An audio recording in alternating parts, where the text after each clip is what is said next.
Reason ये थी क्योंकि एडम का प्रोफेशन बायोलॉजिस्ट था। वो यहाँ पर रिसर्च करने आया था उन ट्रीज की जो मुर्दा हो या फिर बीमार हो। वो एक एक करके हर ट्री को चेक करता। जब उसे ये कंफर्म हो जाता कि ये ट्री डेड है या बीमार है तो वो उसको कट करवा देता। जो घर उनको दिया जाता था वो बिल्कुल जंगल के बीच में था और जंगल बहुत बड़ा था, बहुत भयानक था, बहुत खतरनाक था। उस घर के आसपास कोई मेन रोड, कोई सड़क भी नहीं निकलती थी, लेकिन उनको यहाँ पर आना था क्योंकि ये एडम का प्रोफेशन था। इसी चीज को पेश नजर रखते हुए एडम और उसकी वाइफ यहाँ पर रहने के लिए एग्री हो जाते। जो घर उनको रहने के लिए दिया जाता वो मुकम्मल लकड़ी से बना था और पुराना भी था क्योंकि वो जंगल भी बहुत पुराना था। उन लोगों को यहाँ पर रहते अभी कुछ दिन ही होते हैं कि एडम को पता चलता है कि वहाँ पर रहने वाले रिहायशी उससे खुश नहीं थे। खास तौर पर वो उसके काम को सख्त नापसंद करते थे। जब भी एडम गांव में उन ट्रीज को स्टडी करने के लिए जाता, गांव के लोग आहिस्ता आहिस्ता उससे नफरत करना शुरू कर देते हैं। इस गांव में रहने वाला एक आदमी जिसका नाम कॉलम होता है, वो कई बार उनके घर पर आता है और वो एडम की वाइफ को समझाता है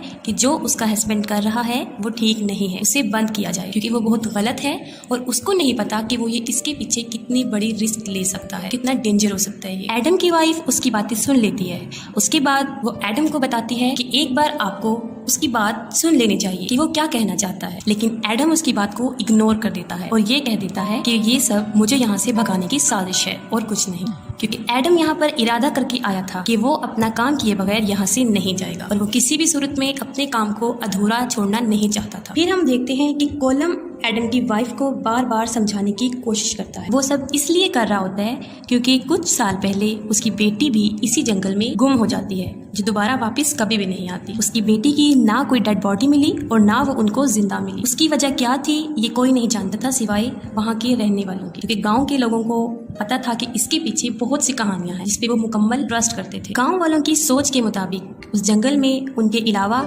एक और दुनिया भी रहती थी, एक खतरनाक दुनिया जिन्हें मॉन्स्टर की दुनिया कहा जाता है, जो बहुत खतरनाक होते हैं और जानलेवा होते हैं। और स्ट्रेंज यहाँ पर यह है कि वो किसी ने भी नहीं देखे, बस महसूस किया जाता है उनको। लेकिन वो मॉन्स्टर्स तब तक किसी इंसान को कुछ नहीं कहते जब तक कि इंसान उन्हें कोई नुकसान ना पहुंचाए। इन मॉन्स्टर्स के पीछे मुख्तलिफ कहानियां थी, लेकिन कोई भी इसको सही तरीके से समझ नहीं सका क्योंकि उनको कभी किसी ने देखा ही नहीं था। इसके पीछे बहुत से लोगों ने स्टडी की, लेकिन जिसने इसको जानने की कोशिश की अभी तक यही पता चला है कि वो जिंदा नहीं बच सका। यही वजह थी कि मिस्टर कॉलम जो उसकी वाइफ को बार बार मना कर रहे थे, वो भी इस जंगल से काफी डिस्टर्ब थे क्योंकि उसके नजदीक ये गांव कोई अच्छा नहीं था, क्योंकि यहाँ से उसकी बेटी गायब हुई थी, लेकिन कोई भी आज तक ये जान नहीं सका कि वो कहाँ गई है या उसे कोई लेकर गया। पहले जब कॉलम यहाँ पर आया था उसको भी इन कहानियों पर यकीन नहीं था, लेकिन उसकी बेटी के गुम होने के बाद ये एक राज ही रहा कि उसकी बेटी कहाँ गई है, तो उसको भी इन कहानियों पर यकीन आने लगा। और इसी बात को मद्देनजर रखते हुए वो एडम की वाइफ को समझा रहा था कि वो यहाँ से चले जाए। लेकिन हमें ये पता है, हम इस बात पर यकीन रखते हैं कि ये इंसान की नेचर में शामिल है कि वो किसी की बात नहीं समझता जब तक कि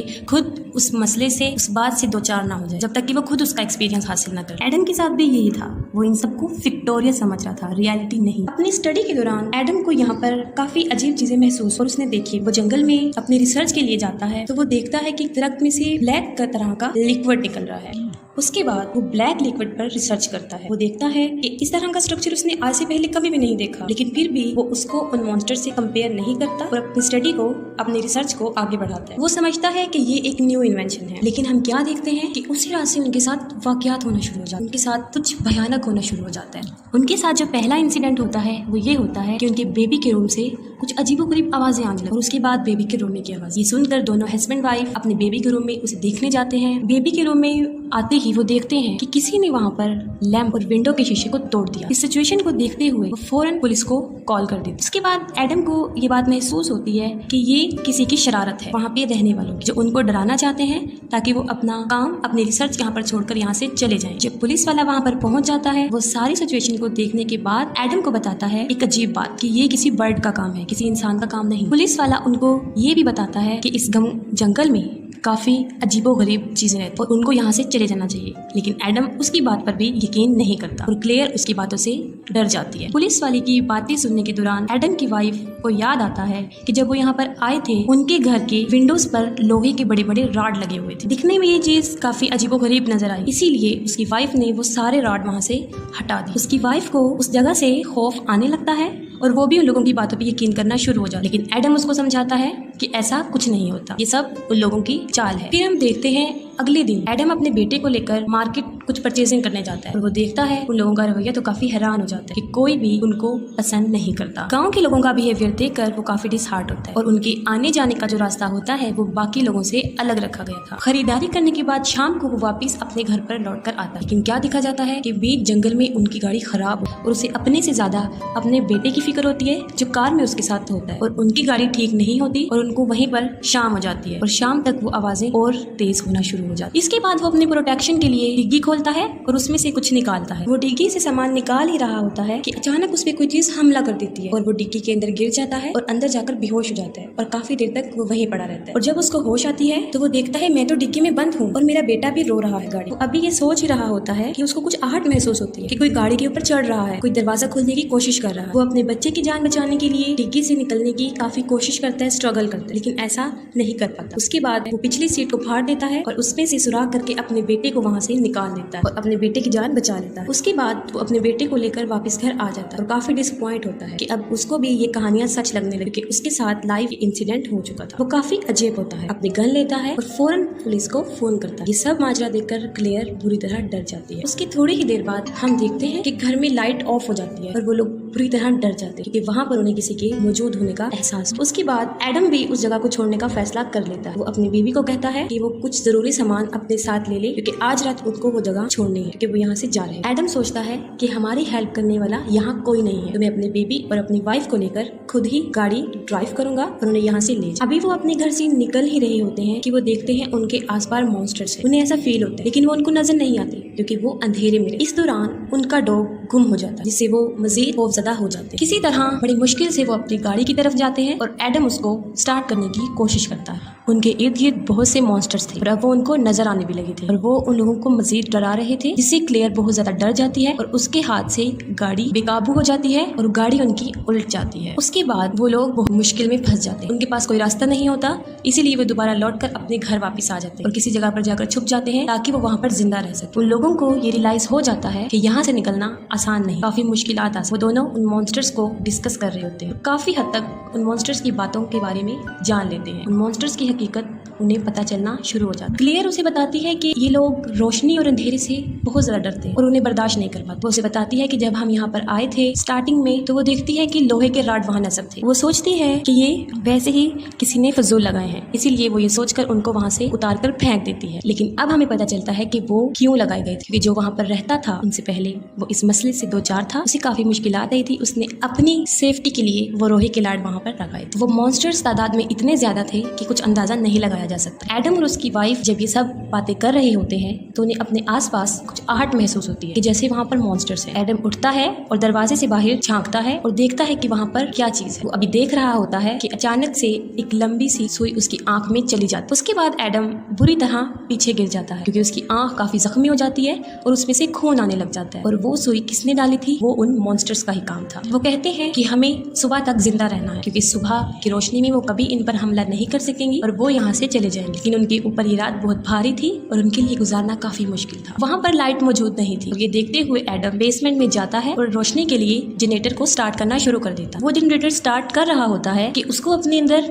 कुछ स्ट्रेंज सी चेंजिंग फील होना शुरू हो जाती है कि जैसे उसकी बॉडी में कुछ चेंजिंग आ रही है, कुछ हो रहा है उसके साथ। उसकी वजह ये थी कि उन मॉन्स्टर्स ने उसकी आंख में सुई के जरिए कुछ डाल दिया था। वो फौरन मिरर में देखता है। वो देखता है कि उसका फेस बिल्कुल उन मॉन्स्टर्स की तरह बनता जा रहा है और उसकी वजह ये थी कि उन मॉन्स्टर्स ने अपना कुछ पार्ट उसकी आंख में दाखिल कर दिया था। हमें पता चलता है कि वो मॉन्स्टर्स काफी हजार सालों से वहाँ पर मौजूद थे। जाहिर है इतने ओल्ड मॉन्स्टर्स थे तो वो बहुत खतरनाक हो चुके थे और बहुत भयानक। और इन मॉन्स्टर्स की एक बड़ी बात ये है कि वो कुछ ही वक्त में एक आम इंसान को बिल्कुल अपने जैसा बना सकते थे और बिल्कुल ऐसा ही एडम के साथ भी हो रहा था। एडम की बॉडी बदल रही थी, उसका कलर बदल रहा था और वो बिल्कुल उन मॉन्स्टर्स की तरह बनता जा रहा था। लेकिन वो देखकर काफी डिसअपॉइंट हो जाता है कि अगर वो मॉन्स्टर बन गया तो वो अपनी वाइफ और अपने बच्चे का दुश्मन बन जाएगा। हम देखते हैं कि जब एडम जनरेटर स्टार्ट कर रहा होता है उसके साथ ही मॉन्स्टर्स उसकी वाइफ पर हमला कर देते हैं और उसके साथ भी वही करने की कोशिश करते हैं जो उन्होंने एडम के साथ किया था, यानी अपना कुछ हिस्सा वो उसकी वाइफ की आंख में भी दाखिल करने की कोशिश करते हैं। एडम जनरेटर स्टार्ट कर लेता है और लाइट आ जाती है और वो चीजें फौरन वहां से गायब हो जाती। उसकी वजह ये होती है कि वो रोशनी में नहीं आती। एडम बिल्कुल चेंज हो रहा था, जैसे कि उसकी आंख, क्योंकि उन्होंने आंख में अपना हिस्सा शामिल किया था, उसकी आंख बिल्कुल बदल गई थी, उसका रंग बिल्कुल बदल गया था। लेकिन वो अंदर से एक इंसान इंसान ही था अभी तक। इसके बाद वो अपनी वाइफ के पास जाता है और वो उसको कहता है कि ये मॉन्स्टर्स हमें सिर्फ हमारे बेबी की वजह से तंग कर रहे हैं। उन मॉन्स्टर्स का यहाँ आने का मकसद फिन को यहाँ से ले जाना है। हम ऐसा करते हैं कि उसको प्रोटेक्ट कर लेते हैं, उसको हम अलमारी में छुपा देते हैं और इस तरह वो बच्चे को अलमारी में रख देते हैं। कुछ देर के लिए वहाँ पर अमन हो जाता है, लेकिन थोड़ी ही देर बाद वो नोट करते हैं कि अलमारी में से उनके बच्चे की आवाज नहीं आ रही और वो काफी एजिटेटेड हो जाती है, वरी हो जाती है और एडम के लाख मना करने के बाद भी वो उस अलमारी के दरवाजे को खोल देती है जहाँ पर उनका बच्चा लेटा होता है। वो जैसे ही अलमारी खोलती है वो एक अजीब चीज देखती है, एक बहुत भयानक मॉन्स्टर्स, एक काले रंग का मॉन्स्टर्स उनके बच्चे को वहाँ से ले जा रहा है। हालांकि अलमारी में से कोई ले जाने की जगह नहीं थी, तो वो कहाँ से ले जा रहा था? वो दीवारों में से उनके बच्चे को ले जा रहा था। वो दोनों अपने बच्चे को बचाने की काफी कोशिश करते हैं, उसके पीछे भागते हैं, लेकिन नाकाम रहते हैं क्योंकि वो मॉन्स्टर्स उनके बच्चे को वहाँ से लेकर भाग जाता है। वो मॉन्स्टर्स उनके बच्चे को जंगल में लेकर जाता है। एडम की हालत कुछ ठीक नहीं होती, इसीलिए उसकी वाइफ अपने बच्चे को ढूंढने के लिए उस मॉन्स्टर्स के पीछे जाती है। कुछ दूर चलने के बाद वो देखती है कि उसके बच्चे को एक तालाब में फेंक दिया है। ये देखकर वो फौरन अपने बच्चे को बचाने के लिए उस तालाब में कूद जाती है और वहां से अपने घर आ जाती है अपने बच्चे के साथ। वो अपने बच्चे को लाकर एडम के हाथ में देती है। एडम अपने बच्चे को लेता है और वो नोटिस करता है और कहता है अपनी वाइफ को कि ये हमारा बच्चा नहीं है। हालांकि वो बच्चा बिल्कुल उनके बेटे जैसा ही था, लेकिन ये एडम को नजर आ रहा था कि ये उनका बच्चा नहीं है। एडम के साथ शायद इसलिए ऐसा हो रहा था क्योंकि वो भी अब उन मॉन्स्टर्स की तरह बनता जा रहा था, क्योंकि वो बीमार हो गया था। इसीलिए वो उस बच्चे को मारने की कोशिश करता है। ये देखकर उसकी वाइफ उस पर हमला करती है, उसे जख्मी कर देती है और अपने बच्चे को लेकर वहाँ से भाग जाती है। उसकी बीवी सोचती है कि शायद अब एडम भी उन मॉन्स्टर्स की तरह बन गया है, इसीलिए वो उसको वहाँ से लेकर भाग जाती है। साथ ही एडम भी अपने बच्चे की और बीवी की तलाश में निकल जाता है। हमने आपको बताया था एक शख्स कॉलम जिसकी बेटी जंगल में गुम हो गई थी। अब वो बच्ची सामने आ जाती है और एडम का बच्चा उसके हाथ में होता है। उसके बाद देखता है वो चारों तरफ से उसको मॉन्स्टर्स ने घेर लिया है और वो उन सबसे लड़ता है और अपने बच्चे को उनसे ले लेता है क्योंकि वो सोच रहा था कि उसकी बीवी के पास जो बच्चा है वो उनका नहीं है। उसके बाद एडम को उसकी बीवी और उसका बच्चा मिल जाता है। वो उसको यकीन दिलाता है कि तुम एक दफा मेरे ऊपर भरोसा करो और देखो ये बच्चा हमारा नहीं है। उसकी बीवी के लिए ये सोचना काफी मुश्किल था क्योंकि वो बिल्कुल बच्चा उनके अपने बच्चे जैसा था, हूबहू, वही कपड़े, वही चेहरा। लेकिन वो एक आखिरी बार एडम पे भरोसा करती है और उसके सामने आ जाती है। उसके बाद वो बच्चा जो एडम के पास होता है वो उस बच्चे को लेती है और वहाँ से फौरन भाग जाती है। एडम वहाँ पर खड़ा रहता है और फौरन वहाँ पर सब मॉन्स्टर्स आ जाते हैं, उस पर हमला कर देते हैं और उसको जान से मार देते हैं। उसके बाद दोबारा रात हो जाती है। एडम बिल्कुल सही कह रहा था कि वो बच्चा उनका नहीं है क्योंकि मॉन्स्टर्स धूप में जल जाते हैं, इसलिए वो बच्चा उस धूप में जल गया था। एडम का अंदाजा बिल्कुल ठीक था कि अगर वो अपने बच्चे को वहाँ छोड़ देती, उस बच्चे को ले जाती, तो वो अपने हकीकी बच्चे को वहाँ पर खो देती। ऐसा उन्होंने इसलिए किया था क्योंकि उन मॉन्स्टर्स का टारगेट होता है कि बच्चे को उठाकर ले जाते हैं और उन्हें अपनी दुनिया में ले जाते हैं, लेकिन इस बार वो नाकाम।